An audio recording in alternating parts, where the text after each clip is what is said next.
Sinto essa mão que comigo está quando não tenho forças. É a mão que vem me levantar quando chegam as provas. Foi essa mão que ajudou Moisés a dividir o mar em dois. É a mesma que hoje me acompanha, a mão de Deus.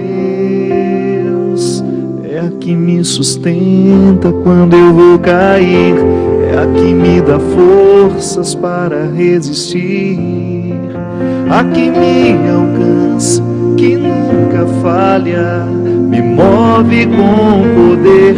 É a que me sustenta quando eu vou cair, é a que me dá forças para resistir, a que me alcança, que nunca falha, me move com poder, a mão de Deus.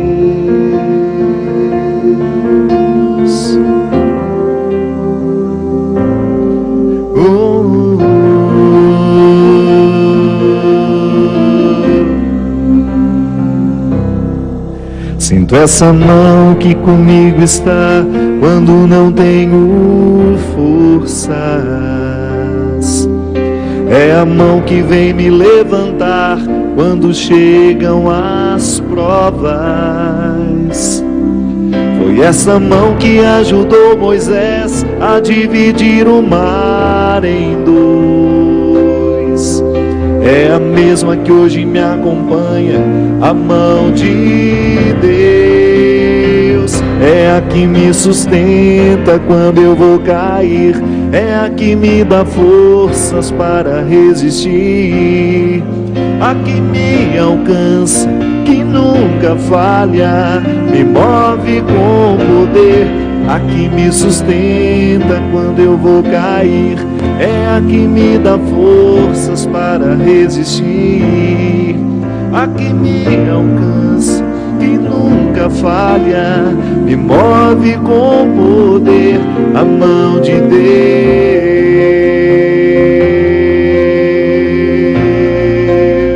A que me sustenta quando eu vou cair, a que me dá forças para resistir, a que me alcança, que nunca falha, me move com poder, a que me sustenta quando eu vou cair, é a que me dá forças para resistir, a que me alcança, que nunca falha, me move com poder,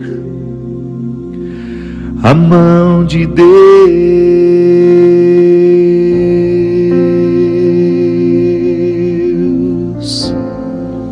Muito boa noite, estamos começando mais um programa, hoje ao vivo, Direção Espiritual, podendo entrar na sua casa, no seu coração, estabelecer este vínculo, este momento que para mim é tão importante, tão especial, a oportunidade de partilhar quem somos, o que sonhamos e quem gostaríamos de ser, não é assim? A nossa vida é sempre essa equação daquilo que a gente é com aquilo que a gente gostaria de ser. Também um pouquinho do que a gente já foi. Não é possível a gente conjugar o momento presente sem a junção de tudo isso. E a conjugação do futuro, esse tempo que a gente nem sabe se vai ter, depende da articulação sábia do passado que nós tivemos com o presente que hoje a gente tem. É essa articulação que faz com que a gente tenha condições de dar passos, de caminhar, acreditando sempre que a mão de Deus nos sustenta, mas acreditando do jeito certo. Sempre que eu penso a providência de Deus, eu penso como um favor que nunca deixa de estar presente na minha vida, mas que ao mesmo tempo nunca retira a minha possibilidade de fazer a minha parte. Porque humanamente, minha gente, nós já aprendemos, até a psicologia e a pedagogia nos ensinam que o bom educador nunca dá ao seu discípulo a lição pronta. Seria um crime contra o discípulo oferecer a ele a lição pronta. O mestre dá a certeza de sua presença, para retirar alguma dúvida, para poder ajudar a dissolver aquilo que está atrapalhando e prejudicando o aprendizado, mas em alguns momentos o discípulo terá de conviver com a sua solidão. O mestre se cala e se recusa a dar a resposta que nós tanto buscamos. Não é assim na vida? Há respostas que Deus só pode nos responder através do silêncio dele.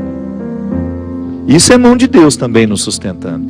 Que às vezes a gente tem a ilusão, e isso é fruto de uma visão ingênua. Infelizmente, o discurso religioso ao longo da nossa vida pode nos colocar visões ingênuas de que Deus vai fazer tudo por nós, de que Deus faz isso, que Deus faz aquilo. Tá certo? Nós temos o direito de acreditar na proteção divina. Mas nós não estamos desobrigados de fazer a nossa parte. Porque é uma questão de sabedoria, de maturidade. O pai faz isso com o filho, a mãe faz isso com o filho. O amor não pode nos fazer pensar, o amor que a gente sabe que Deus tem por nós, não pode nos fazer pensar de que Ele fará tudo. Gosto muito dessa expressão. Nós só temos o direito de esperar pelo impossível depois que a gente fez tudo o que nos foi possível. Então Deus nos protege? Sim. Mas Ele também pede que eu faça a minha parte nessa proteção. Eu rezo a Deus pela minha vida, peço para que Ele me dê saúde, mas preciso fazer a minha parte para que essa saúde seja uma realidade na minha vida, não é? O cuidado que eu tenho comigo é uma expressão dessa minha parte, do milagre que eu preciso realizar diariamente. Então, às vezes eu identifico a mão de Deus estando presente na minha história, mas não me segurando como eu acho que segura. Sim, alguns desamparos são importantes demais no nosso processo humano. Seria muito interessante se a gente aprendesse isso desde o berço, mas infelizmente não. Então nunca é tarde para a gente aprender. A desproteção que às vezes nós sentimos na vida também é a mão de Deus, porque aquele que ama desprotege. Para que você fique exposto àquilo que você precisa viver e experimentar, sozinho. A presença dele sempre nos olhando, sempre nos orientando, porque isso é muito interessante. Quanto mais a gente cresce, quanto mais a gente amadurece na nossa experiência com Deus, maior é a capacidade que a gente tem de ouvir e compreender a voz dele na nossa história. Então, Deus me protege assim, mesmo quando ele está distante, sabe? Não é que ele fica distante, é que nós nos sentimos por causa das situações da vida. O contexto desfavorece perceber essa presença intensa na nossa vida. Então, aquele momento de desconsolo, ah, meu Deus, parece que eu estou abandonado pelo Senhor. Não é não. Esse desconsolo faz parte dessa proteção dele na nossa vida. Porque quem ama sabe muito bem que o amor também precisa passar pela dura experiência da desproteção. Porque excesso de amor desprotege. Não é assim que funciona? Quando uma pessoa é excessivamente protegida, no fundo, no contrário de tudo isso, existe uma desproteção, porque aquela pessoa não consegue amadurecer. Então ela vai ser eternamente ingênua, vai ficar eternamente acreditando que ela está dentro de um conto de fadas, e a vida não é um conto de fadas.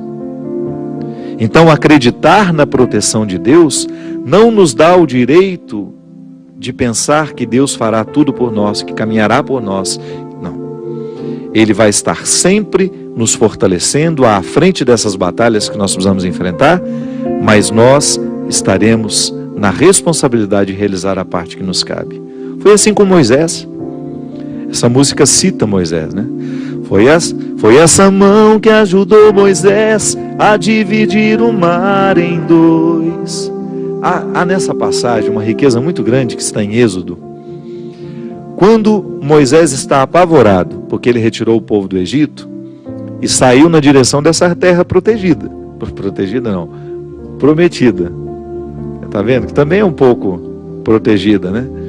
A terra prometida seria alcançada, uma promessa que Deus fez a Moisés, desde que ele se encorajasse a retirar aquele povo da escravidão e atravessasse as dificuldades do deserto. Veja que quem já teve a oportunidade de ir a Israel sabe muito bem o que é o deserto. Você entrar naquele deserto para chegar a um lugar que não sabemos onde é, que só está no coração de um homem, como promessa, é uma dificuldade muito grande. E o povo acreditou, foi atrás de Moisés, começou a viver as restrições do deserto, a fome, começou a sentir saudade das cebolas, né? Porque no Egito eles comiam cebola, no tempo da escravidão a cebola era o principal alimento, por isso que às vezes a gente usa a expressão, não fique chorando as cebolas do Egito, não é assim? Você já deve ter escutado essa expressão, quando alguém lhe aconselha, para de lamentar o passado. O que é lamentar as cebolas do Egito? É dizer, eu era escravo, mas tinha esse alimento. Eu tinha cebola para me alimentar. E agora eu estou livre, mas não tenho nada. Calma. Dê tempo ao deserto. Permita que o deserto lhe diga o que ele precisa dizer. Até a fome. A restrição, ela é importantíssima no processo humano. A gente identifica o tempo todo que pessoas são estragadas porque não lhes faltou nada. É terrível quando você tem um filho que foi paparicado desde criança, não lhe faltou absolutamente nada, e de repente, no descampado da vida, de repente aquela pessoa precisa enfrentar o deserto da vida e ela não tem munição o suficiente para dar conta. Aí fazer o quê? Como é que nós enfrentamos o deserto? Ali naquele momento, quando Moisés retira o povo da escravidão e se encoraja a levar este povo pelo deserto a caminho da terra prometida, ele também sente medo, ele também não sabe o que vai ser. Por isso ele o tempo todo, através das manifestações de Deus naquele momento da vida de Moisés, ele se comunica com Deus. São as epifanias, né? Que são essas manifestações gloriosas de Deus ali, através da realidade simples. É a sarça que arde, é a pedra que jorra água, enfim. Deus vai conversando com Moisés, vai dando a ele sinais de que ele está no caminho certo, mas não o priva da desproteção que o deserto lhe causa. Então, desprotegido naquele deserto, materialmente falando, ele pode firmar uma confiança em Deus que nenhum outro conforto havia dado. Está vendo como é interessante? Como a desproteção, a aparente desproteção, ela tem todo um cuidado reservado e de bastidores ali. Da mesma maneira como você que é pai, é mãe, e você cria uma restrição ao seu filho para que ele possa amadurecer, não é assim? Às vezes você retira alguma coisa do seu filho para que ele sinta realmente a falta, para que depois ele tenha condições de valorizar depois. Volto a dizer, muitas pessoas dão errado na vida é porque não lhes faltou nada. Aí você observa que quando falta demais também pode causar um desequilíbrio, uma falta de confiança na vida, nas pessoas. Enfim, é o equilíbrio que dá certo. Quando você começa a educar, colocando proteção e aparentes desproteções, onde aquela pessoa terá de enfrentar a situação sozinha, ainda que você esteja vendo de longe. Eu enfrentei situações na minha vida extremamente difíceis, que não bastava ao outro dizer, eu estou aqui. Por quê? Porque elas eram minhas. Até ajuda. Você olhar para o lado, saber que tem um amigo com você, que existe uma mãe, que existe um pai, um irmão. Mas em muitos momentos da nossa vida, este calvário é para ser vivido na solidão. É quando eu preciso viver essa sensação de estar desprotegido, da mesma maneira como Moisés viveu, ao pisar os desconfortos do deserto, ao enfrentar aqueles desconfortos, ele compreendeu o que é a condição humana. Então eu também faço essa experiência. Você faz. Eu não quero passar a vida em brancas nuvens, não quero mesmo. E é por isso que desde muito menino, quando a vida me era difícil, eu encontrava alguma coisa naquele desconforto que me fazia pensar mais alto, que me fazia pensar além. Moisés, vivendo o desconforto do deserto, precisava convencer os que estavam ao lado dele de que aquele desconforto valeria a pena. Mas alguns queriam voltar para a escravidão. Olha como a fraqueza humana está muito presente na nossa vida no momento do desconforto. Quanta gente, vou dar um exemplo simples para você entender. Existem pessoas que precisam romper com namoros que são terríveis, desastrosos. Aquela pessoa só faz mal a você, você sabe disso, mas você tem um vínculo com ela, você tem necessidade afetiva, você não consegue romper aquele namoro. Então, você, de repente, você se encoraja, você fica com tudo claro diante de você, essa pessoa não me faz bem, eu não posso me casar com essa pessoa, porque se no tempo do namoro já está assim, imagina na época do meu casamento, depois no meu tempo de casado, vai virar um inferno pior ainda do que já é. Aí você se encoraja, motivado por pessoas que estão ao seu lado, a romper. Aí é terrível no dia que você rompe. O sofrimento é cruel dentro de você.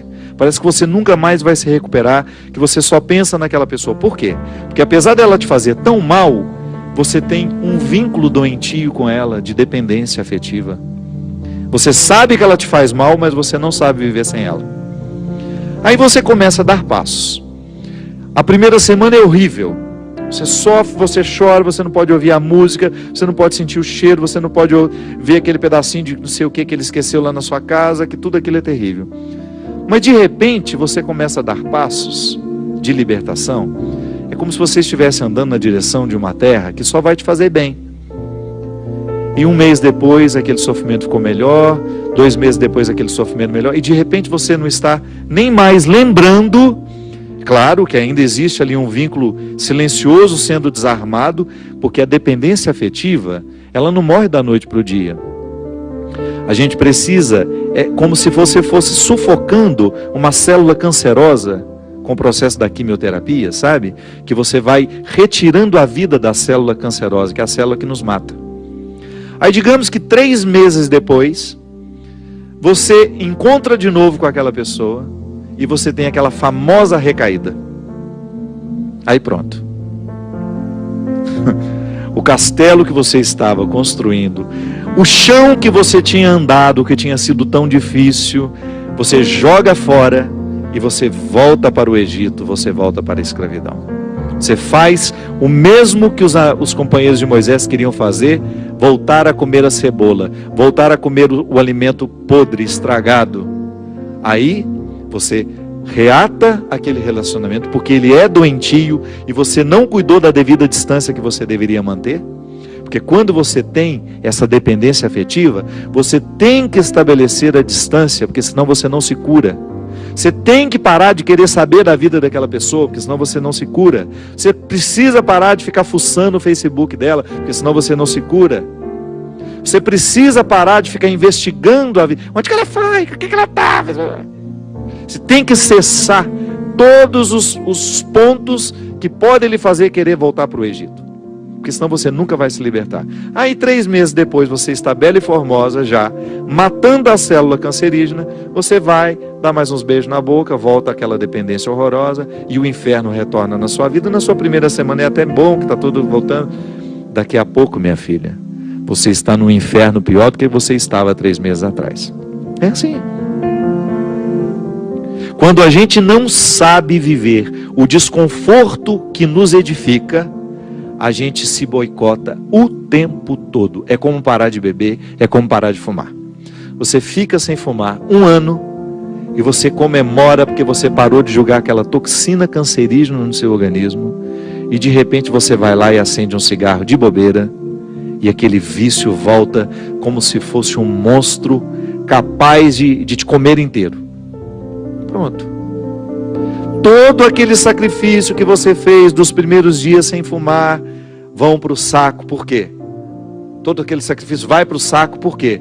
Porque você não foi capaz de viver o desconforto de renunciar. Minha gente, é impressionante como essa mão de Deus nos auxilia assim, nos fazendo conscientes do que nós precisamos romper na nossa vida. São situações que a gente precisa estabelecer limites para elas, porque senão a gente não vai ser curado nunca. A gente vai ficar eternamente doente na fila dos necessitados, chorando e mendigando um pãozinho de bondade do outro, um pãozinho de afeto do outro. Pelo amor de Deus, nós não fomos feitos para isso. Nós não fomos feitos para ficar arrastando dependentes afetivamente dos outros. A gente foi feito para amar. E o amor só tem sentido na nossa vida se for para nos edificar, se for para nos ajudar a atravessar o desconforto do deserto. Caso contrário, ele não faz sentido. Esse pseudo-amor, esse falso amor que às vezes a gente diz sentir um pelo outro, que não nos ajuda nos desconfortos do deserto.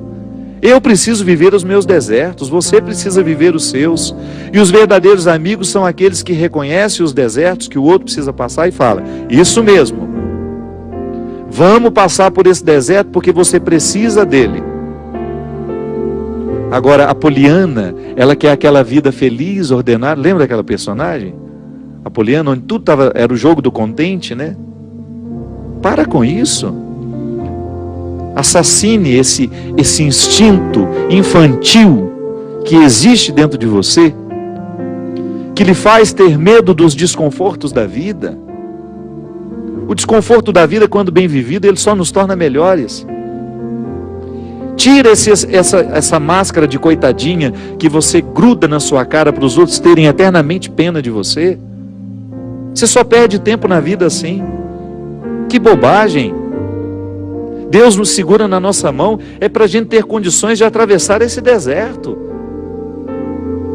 Não é para ficar recaindo eternamente e voltar a comer as cebolas do Egito, porque a gente teve dó de nós, porque a gente teve dó do outro, não. A caminhada é para frente que se vai. E chega um momento quando Moisés chega diante de Deus e fala: agora você resolve essa situação, porque eu não sei mais o que fazer. Já construíram um bezerro de ouro no meio do caminho, já arrumaram confusão, já estão adorando até outras situações, então nem lembrando que o Senhor existe. Eles só não voltam porque está longe demais, mas retornam de outra maneira, não retornam na geografia, sabe? Eles não voltam geograficamente porque estava longe já do Egito. Eles morreriam no meio do caminho. Mas não voltavam geograficamente, mas voltavam afetivamente. Porque às vezes a gente já ultrapassou o território da nossa escravidão físico. Eu já saí da cadeia, mas a cadeia não saiu de mim. É assim que funciona. Eu já dei os passos na direção da minha liberdade, mas eu não fiz a conquista da minha liberdade. Eu não decretei a conquista da minha liberdade. Então eu fico afetivamente preso ao meu passado, lamentando as cebolas do Egito, lamentando o namoro que terminou, a situação que foi terminada, a amizade que foi traída. Então, quando Moisés está diante do Mar Vermelho, e ele fica apavorado, porque agora eles não tinham mais para onde ir, ou atravessavam o mar, ou voltavam para o Egito, e o exército do faraó já estava chegando para capturá-los. O que ele faz? Ele tem uma reunião particular com o Senhor, né? Uma audiência particular de urgência. Liga lá para o secretário de Deus e fala: pelo amor de Deus, você pede para ele me atender hoje, que eu não posso mais ficar sem essa resposta. O exército do faraó está chegando. E aí ele acha que Deus iria dar uma resposta fácil para ele, né? Ia dar uma solução rápida. Não. O que Deus fala? Lembra, Gino? Lembra? Corre, né? Entra nessa água. Olha que frase forte. Diga ao povo que caminhe. Eu não vou fazer por vocês o que só vocês podem fazer. Eu vou dar todas as graças para que o milagre aconteça. Eu vou fortalecer a coragem de vocês, mas se não colocar o pé na água, se não desafiar este mar, ele não se abre. E foi o que o povo fez. Moisés à frente, certamente, cheio de medo também, né? Ai, meu Pai de misericórdia, o que vai acontecer agora? Quando ele começou a entrar, a colocar os pés na água, Deus faz a sua parte. Minha gente, a nós nem importa se isso aconteceu dessa maneira mesmo. A nós interessa é o fato de que Deus faz diariamente isso na nossa vida. Sempre que eu me encorajo a vencer os mares que me desafiam, eu estou exercendo o cuidado de Deus na minha vida. Sempre que eu me encorajo a colocar o pé no mar que me ameaça, eu estou cumprindo a parte da promessa de que Ele estará sempre ao meu lado. Você faz a mesma coisa. Sempre que você desafia os seus mares, sempre que você enfrenta os seus desconfortos, quando você não tem medo do desconforto que lhe chega, quando você olha para ele de frente, você fala: e agora? O que é que nós vamos fazer a partir desse momento? O que você me traz de bom? O que você está me desafiando? Eu vou aqui recrutar as minhas melhores partes, porque só isso me interessa. Se o desconforto me chega, eu preciso atravessar esse deserto para poder alcançar essa parte da terra prometida que me espera. É assim que funciona. Não há uma fórmula mágica para a vida. Ainda que a gente não acreditasse em Deus, nós teríamos de viver os desconfortos que nos fazem crescer. Ainda quem não crê em Deus precisa enfrentar os desconfortos de sua história, de sua existência. Agora é claro que quando a gente acredita em Deus, quando nós acreditamos de que existe alguém superior a nós, nos capacitando para a gente fazer a travessia, um conforto a mais nos é oferecido. Por isso, baseados na experiência deste conforto que eu já fiz, que você já fez, em muitos momentos, quando essa mão de Deus cuidou de nós, é que a gente dá continuidade ao processo de caminhada, de enfrentamento. É enfrentamento, a palavra é essa. Se a gente não vive os enfrentamentos diários dos nossos desertos, dos nossos conflitos, dos nossos medos, a gente nunca vai chegar ao conhecimento da terra que Ele nos preparou. Nós vamos para um rápido intervalo. Daqui a pouco a gente volta, já já.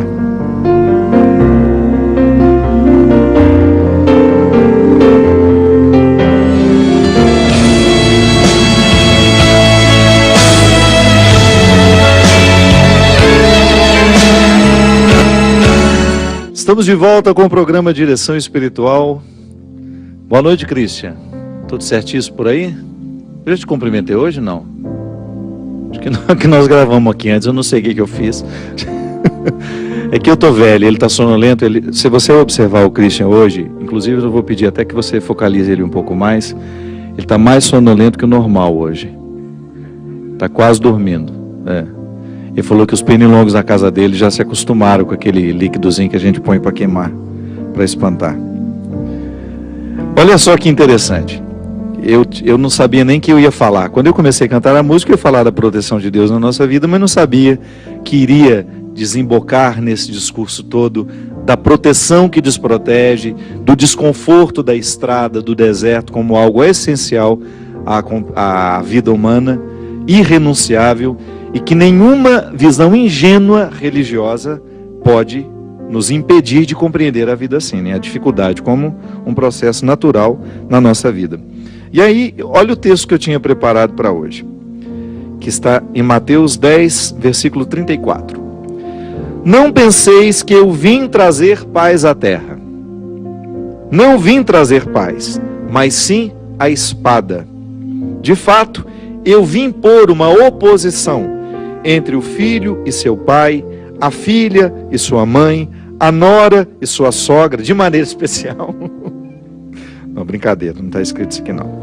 E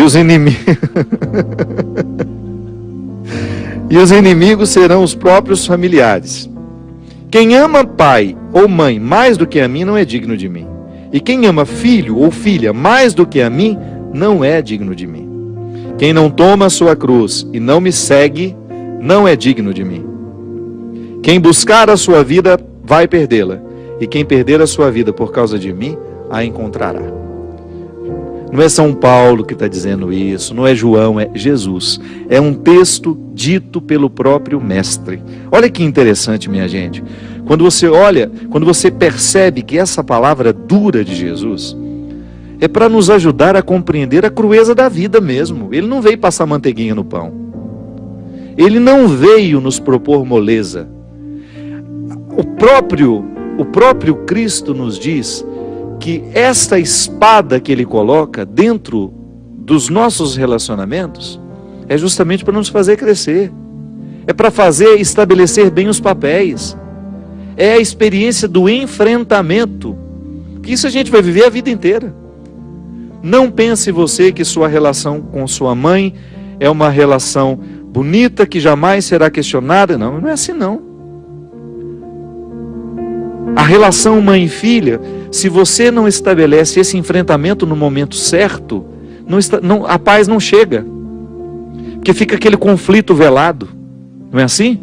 A mesma coisa na nossa relação dentro de casa, quando você percebe que está existindo um conflito que nunca se resolveu, porque as questões nunca foram colocadas para fora. A gente nunca teve coragem de colocar na mesa. Eu me lembro direitinho. O dia que porque o mineiro tem muita dificuldade de estabelecer um embate com a própria mãe. A mãe é um território sagrado que a gente não tem coragem de questionar, né? E eu me lembro que isso é muito cultural. A gente vem de uma família, de uma estrutura cultural matriarcal, onde a mulher tem um poder muito grande. E eu me lembro direitinho quando me chegou essa consciência, e eu falei com a minha mãe: mãe, eu amo tanto a senhora, mas eu sou também capaz de odiá-la. Aí a gente leva aquele susto, né? Um filho odiar a sua mãe. Não o ódio no sentido de querer matar, jogar pela janela, não é isso não. É no sentido de você rejeitar uma série de aspectos da personalidade dela que estão em você e que você assumiu por uma imposição. Quando você identifica que existem aspectos da sua personalidade que são muito parecidas com a da sua mãe e que você rejeita profundamente aquilo, que você gostaria de ter o direito de se libertar. Então, mãe, a senhora é um território sagrado, mas eu tenho que ter coragem de reconhecer os excessos que a senhora provocou em mim. Aí, minha gente, parece que uma espada corta o coração dos dois, né? Mas a ressurreição que vem depois, porque você se desobriga, você começa a ter coragem de estabelecer os confrontos com todo o respeito que a mãe precisa e merece. Mãe é um território sagrado que nunca deverá ser desrespeitado, mas pode sim ser contestado na hora certa e do jeito certo. A senhora escolheu viver assim, essa não é a minha escolha. Então a gente precisa continuar se amando, a gente pode estabelecer esse embate e a gente continuar vivendo com profundo respeito um pelo outro. É assim. Quando Jesus fala que ele trouxe este embate, essa espada, não é para nos separar uns dos outros, não. É para nos unir do jeito certo. Porque às vezes uma união só acontece de verdade depois de muitos conflitos.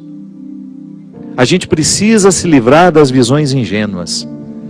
Essa pessoa é perfeita. Olha como nosso amor é lindo. Isso dura 2, 3 anos até que os príncipes retiram as máscaras. E você descobre que aquilo não passa de um rinoceronte, que tinha uma carinha bonitinha no primeiro momento, e é um monstro capaz de pisotear tudo que você tem de mais sagrado. Então, retiramos a visão ingênua dos nossos relacionamentos, e aí você começa a ter, de fato, um terreno palpável, onde o amor é possível. Sim, pessoas imperfeitas podem sim se amar e estabelecer relacionamentos muito bonitos, muito edificantes, muito interessantes. Ah, mas então eu a partir de agora vou contestar tudo. Não é assim não. Seja sábio. Começa a identificar o que na sua vida precisa ser enfrentamento. Muitas situações não se resolvem porque a gente não conta para o outro que aquilo nos incomoda. Mas a gente não faz do jeito certo, porque a gente reclama toda hora. Toda hora a gente reclama, a gente grita, mas a gente não faz o enfrentamento.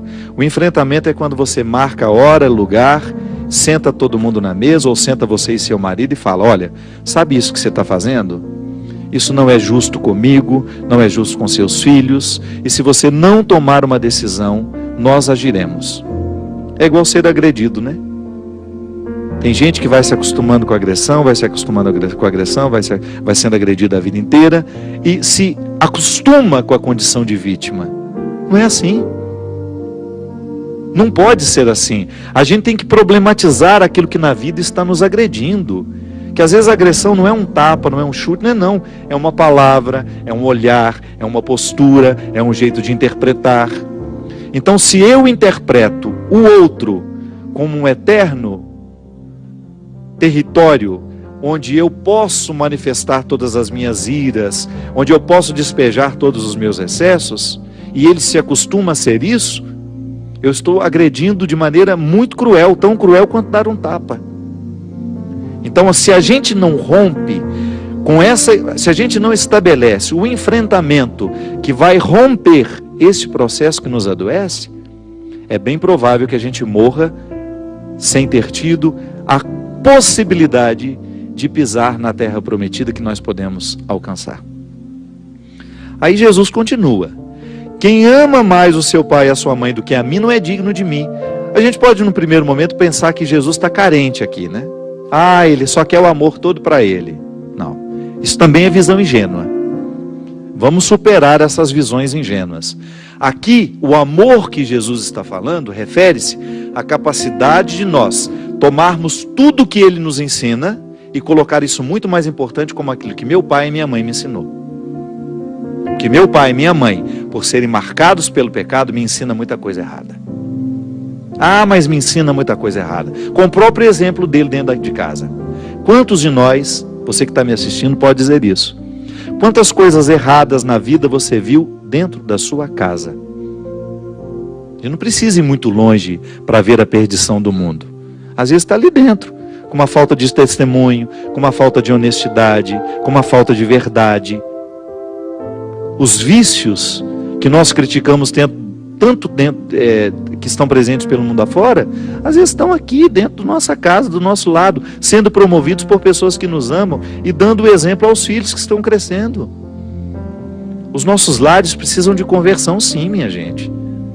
Então, quando Jesus fala, quem ama mais o seu pai e sua mãe do que a mim, não é digno do meu reino. Por quê? Porque não pode chegar ao reino aquele que não está convencido, tocado, modificado pela mente de Cristo.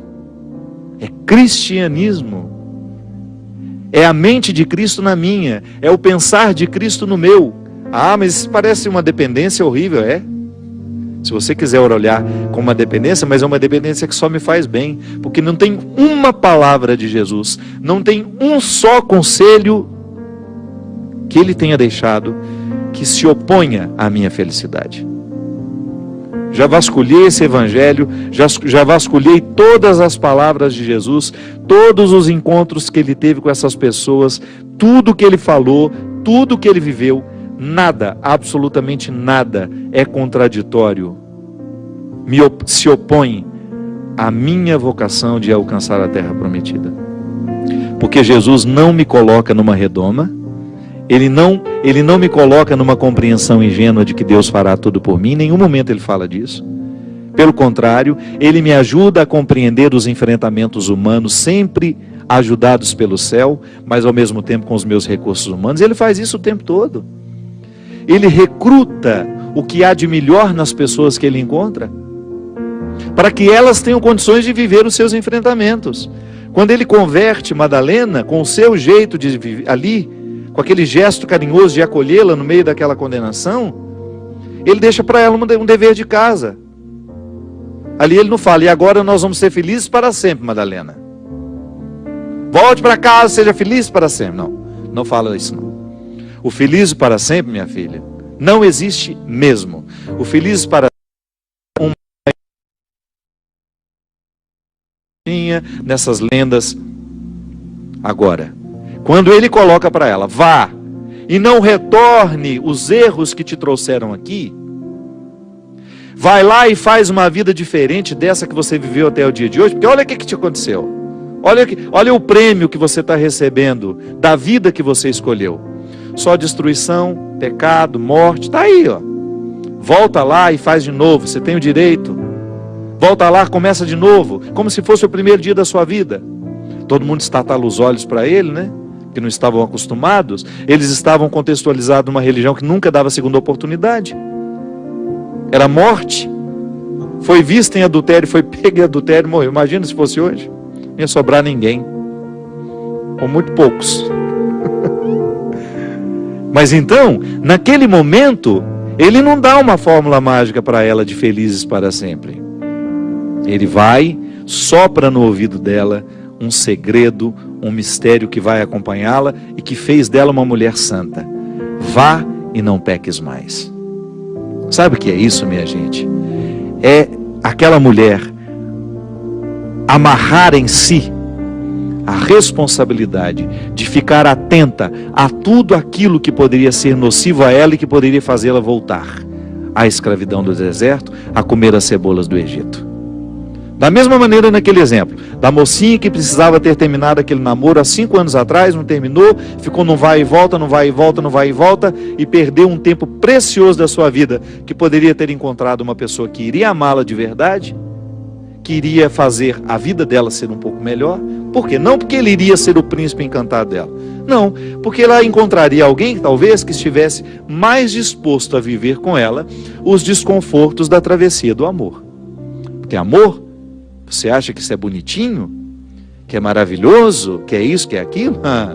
Vai amar para ver. O saco de sal que se precisa comer diariamente junto. Estou errado, Christian? No relacionamento de amizade, no relacionamento entre marido e mulher, entre mãe e filho, o amor não é uma fórmula mágica não, minha gente. Amor dói. Dói diariamente em nós. Agora, se está doendo de uma maneira que lhe faz regredir, que lhe faz deixar de alcançar a sua melhor parte, isso é um pseudo-amor. O amor que realmente vale a pena é aquele que você identifica no seu dia a dia como uma dor suportável que lhe põe a caminho da sua terra prometida. Então, por isso, aquele que não é capaz de incorporar na sua mente o meu pensamento, a minha palavra, jamais será digno deste reino. Então, sem enrolação, sem embromação. Então, eu preciso sim permitir que os ensinamentos do meu pai, da minha mãe, passem pelo crivo. O que eles me ensinaram é cristão? Então eu guardo. O que eles me ensinaram não é cristão? Ainda que seja o meu pai, uma pessoa sagrada na minha vida, eu jogo fora. E foi isso que eu precisei fazer num determinado momento da minha vida, com muito respeito, começar a rejeitar tudo aquilo que eu havia aprendido dentro da minha casa, que não me favorecia a avançar na direção da minha terra prometida. Sabe aquelas coisas enraizadas numa família, que vão sendo transmitidas de pai para o filho, do irmão para o outro irmão, aquele jeito de pensar, que muitas vezes nos coloca numa preguiça existencial, num estado de vítima, que depois quando você começa a galgar uns territórios que antes você começa a rejeitar, terrível. Eu não quero isso para mim, minha gente. A vida pode ser muito mais. Eu não quero desperdiçar a minha vida lamentando. Eu não quero desperdiçar a minha vida com espírito de vítima. Eu quero ir além. Eu quero ir além. É isso que a gente precisa fazer. Fazer com que essa espada que perpassa a nossa casa, porque ele volta a dizer, ele não veio nos trazer a paz, ele veio nos trazer o conflito que nos permite construir a paz. E é isso que nós vamos nessa caminhada, percebendo nessa desproteção temporária a terra prometida que espera por nós. Algumas pessoas aqui no Twitter se manifestando. A Sarionara Lima disse assim: gente do céu, esse programa está sendo exibido só aqui em casa? Nunca vi falar tanto para mim. É isso mesmo, minha filha, mas que bom. Não é só para você não, Sarionara, é que todos nós precisamos ouvir isso. Todos nós estamos muitas vezes nas bolhas ingênuas do discurso, sabe? Existem bolhas que nos protegem com uma ingenuidade que nos desprotege depois, porque não nos permite viver o enfrentamento do deserto. A Carla Gomes Coutinho fala: que programa maravilhoso, parabéns, gostei dos óculos. Ficou com uma expressão mais leve, então eu vou ter que pegar da pessoa que me emprestou, porque esse óculos não é meu. Eu esqueci o meu em casa e eu precisava de ler. Quando eu tomei cegueta, então eu peguei emprestado de alguém aqui. Já vou ficar com ele para mim depois. Se tem programa melhor, eu não conheço. A Leila, muito obrigado, Leila. Sei que entendo porque é só um por semana. Padre Fábio é um maluco muito sábio, Júnior Oliveira. Obrigado. A palestra do Padre Fábio hoje está ótima. Hoje nem é palestra, tá vendo? Estou falando tanto que está parecendo palestra. É só um programa que eu deveria estar falando de outras coisas. Quero convidar você para fazer comigo a peregrinação, Obra de Maria, junto com a Canção Nova, programando uma viagem maravilhosa para a Itália e Medjugorje, do dia 17 de março até o dia 29. Nós passaremos por Roma, Assis, cidades importantes como a cidade onde nasceu e viveu Padre Pio. Vamos passar em Lanciano, onde tem aquele milagre eucarístico maravilhoso. Passaremos por Roma e depois iremos a Medjugorje, viver o despojamento daquele lugar. E tudo aqui que aquele despojamento pode nos ensinar. Então venha conosco. Muita gente pergunta: Padre Fábio, fica o tempo todo? Só não durmo com você. Mas o tempo todo eu acompanho o grupo, faço questão de estar nas oportunidades. Você que já peregrinou comigo sabe. Algumas pessoas ficam querendo saber detalhes, né? Que horas eu vou me levantar? Não, isso a gente não... Venha para a peregrinação desejoso de fazer uma experiência bonita através dessa viagem. É o que a gente pretende. Fazer avançar o nosso processo de fé. Veja bem, eu já tinha escolhido aquela passagem bíblica porque uma pessoa também havia me mandado, o Sérgio, que é lá da Paraíba, ele havia me mandado uma questão que envolve isso. Padre Fábio, boa noite. De uns dias para cá eu tenho tido uma visão em relação a toda essa maldade existente que há no mundo. Até um tempo atrás eu costumava pensar que tudo isso era fruto do pecado de Adão e Eva. E ultimamente eu venho entendendo que o pecado não veio por meio de Adão e Eva, mas sim lá no céu, quando o anjo Lúcifer se rebelou contra Deus e foi expulso do paraíso. E esses anjos estão aqui entre nós espalhando o mal. Então, como posso compreender, padre? Foi Deus quem errou? Por que com todo o seu poder permitiu que antes do homem o pecado, a traição estivesse entre os seus anjos? Que poder é esse do demônio? Que até a Bíblia, Jesus diz que não veio trazer a paz, mas sim a espada. Por favor, padre, eu preciso de uma orientação. Sérgio, muito inteligente a sua questão. Realmente, quando você pensa que Lúcifer é o anjo da luz, né, que se rebela contra Deus porque ele queria ser como Deus, isso antecede realmente a experiência, sei lá, porque a gente não pode contextualizar no tempo, né? Mas de maneira a compreender pela Sagrada Escritura, você tem então um Adão e Eva, digamos assim, depois dessa experiência do anjo decaído, né? Porque se lá está a serpente que materializa essa presença do mal no mundo, inclusive, tadinha, é uma injustiça, né? Eu fico pensando que para as cobras, né? Que é uma criatura que tem o seu papel no mundo, às vezes a gente mata uma cobra tão justificado, né? Essa cobra pode me fazer mal. Sim, a gente está aí. O mito presente, né? Essa narração, vou falar mito, não, você pode confundir você, né? Essa narração que está em Gênesis, colocando a serpente como aquela que representa o mal e seduzindo Adão e Eva, é como se houvesse realmente uma ação que antecedesse esse pecado. O mal já estava presente no mundo. E ali, meu filho, a gente não pode ficar perdendo muito tempo em querer compreender a origem do mal. Porque é como você querer enxugar o gelo. Aí não chega a nenhum resultado. Você vai enxugando e ele vai brotando água, O importante é a gente conviver com essa compreensão de que o mal está presente no mundo. E que o pecado, essa experiência que nós identificamos em Adão e Eva como algo que vai gerar para nós, é um erro que gera consequência, é um erro que gera uma herança, isso é, eu estou marcado pelo pecado porque eu sou um filho de Adão. Tudo isso é resolvido no momento em que o Cristo assume este pecado e o redime, através do mistério da encarnação, da sua morte, da sua ressurreição. Então, nós começamos a resolver o conflito assim. Eu trago dentro de mim as marcas de Adão, porque eu sou humano, eu sou frágil, eu tenho que estabelecer uma convivência com esse meu limite, como eu dizia, eu preciso fazer esse enfrentamento diário, preciso olhar para mim, para as minhas misérias e sem nenhuma hipocrisia lidar com elas. Eu não posso guardar isso na gaveta e fingir que não existe, não. Eu sou ciumento, eu sou desonesto, eu sou mentiroso, eu sou infiel. Estou dizendo, né? Todos nós temos esse monte de pecado. Não estou dizendo que eu sou tudo isso aqui não, né? Estou só dando o exemplo, que eu faço um esforço diário para não ser, mas eu trago tudo isso dentro de mim. É só você permitir dar corda aos seus desequilíbrios e você vai ver onde você vai.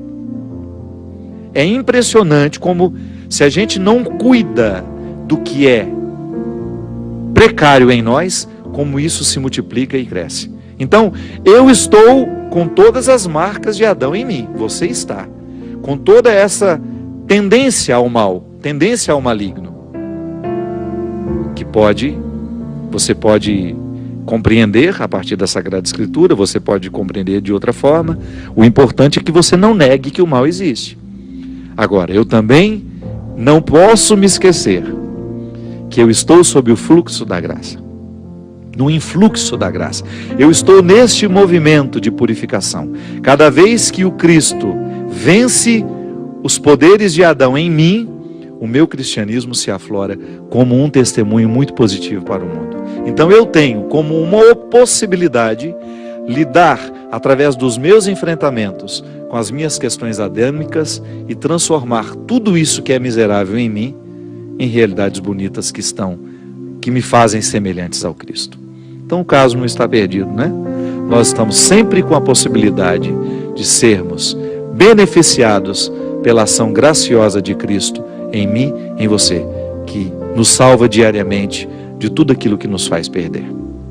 Perder a vida, perder a beleza das coisas. Deus nos salva diariamente através de Cristo. Sua missão específica é essa. Sempre que nós enfrentamos aquilo que está nos jogando para baixo, e que com coragem a gente vai falar, é verdade, eu não preciso retornar às cebolas do Egito. Deus está me preparando algo muito melhor. Então, enfrente a vida como ela merece ser enfrentada. Enfrente os seus desconfortos. Enfrente as pessoas que lhe fazem cada vez mais regressar ao território da escravidão. Não tenha medo de tudo isso. Enfrente, porque deste enfrentamento pode ter certeza que você vai ser beneficiado. Deste enfrentamento nascerá muita ressurreição. Que Deus lhe abençoe sempre mais.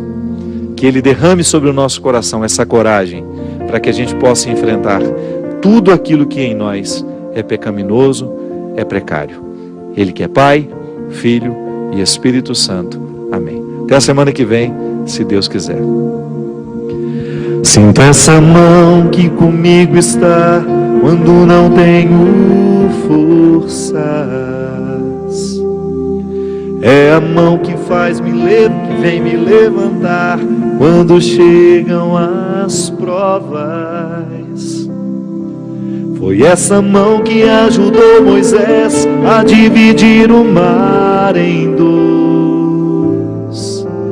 É a mesma que hoje me acompanha, a mão de Deus. É a que me sustenta quando eu vou cair. É a que me dá forças para resistir. A que me alcança, que nunca falha, me move com poder. É a que me sustenta quando eu vou cair. É a que me dá forças para resistir. A que me alcança, que nunca falha, me move com poder. A mão de Deus.